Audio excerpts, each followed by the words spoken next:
ایک استاد اپنے بچوں کے ساتھ، اپنے شاگردوں کے ساتھ بازار میں پہنچے۔ اب کیا دیکھتے ہیں کہ ایک آدمی صدا لگا رہا ہے، چنگے سنترے، چنگے سنترے۔ جب یہ صدا سنتے ہیں اپنے شاگردوں کو کہتے ہیں دیکھو یہ کتنی قیمتی بات کہہ رہا ہے۔ وہ کہتے ہیں استاد جی ہمیں سمجھ نہیں آ رہی، یہ چنگے سنترے بیچ رہا ہے، ان کا غور سے سنو یہ کیا کہہ رہا ہے۔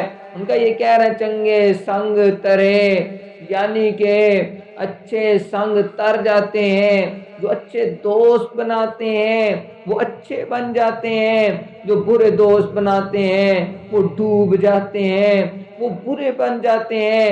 اس لیے مولانا روم رحمت اللہ علیہ نے فرمایا صحبت صالح ترا صالح کند، صحبت طالح ترا طالح کند۔ جو اچھے دوست بناتا ہے وہ اچھا بن جاتا ہے، جو برے دوست بناتا ہے وہ برا بن جاتا ہے۔ اس لیے نبی اسلام نے فرمایا کہ دوست دوست کے دین پہ ہوتا ہے۔ اس لیے یاد رکھیے اس وقت ہماری نیو جنریشن، ہمارے نوجوان اگر خراب ہو رہے ہیں اس کی بڑی وجہ ہے برے دوست۔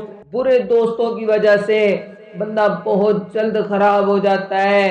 اس لیے اچھے دوست بنانے چاہیے۔ اس لیے قیامت والے دن فرمایا بندہ حسرت کرے گا یا ویلتا لیتنی لم اتخذ فلانا خلیلا، ہائے کاش میں فلانے کو دوست ہی نہ بناتا، جس نے مجھے اللہ کے ذکر سے غافل کر دیا، جس نے مجھے قرآن سے غافل کر دیا، جس نے مجھے گناہ کی چیزوں پہ لگا دیا۔ اس لیے دوستوں کا چناؤ اچھا ہونا چاہیے۔ آپ تاریخ اٹھا کے دیکھ لیجئے، جو بڑے آدمی بنے ہیں انہوں نے دوستیوں کو چھوڑا ہے، انہوں نے اللہ کو دوست بنایا، اللہ کے رسول کو دوست بنایا اور اچھے لوگوں کو دوست بنایا۔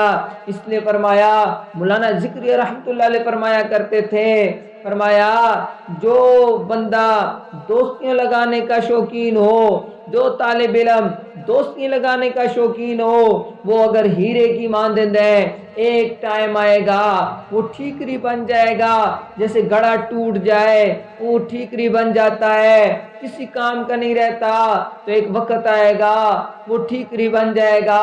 فرمایا اگر ایک بندے کو دوستیاں لگانے کا شوق نہیں ہے، فرمایا اگر وہ ٹھیکری کی مانند ہے ایک ٹائم ایسا آئے گا وہ ہیرا بن جائے گا۔ اس لیے اچھی دوستی لگانی چاہیے۔ اس لیے کسی پنجابی کا شعر ہے چنگیاں دے لڑ لگے چولی تے پھل پہ، مندیاں دے لڑ لگے جڑے پہ او بھی ڈول گئے۔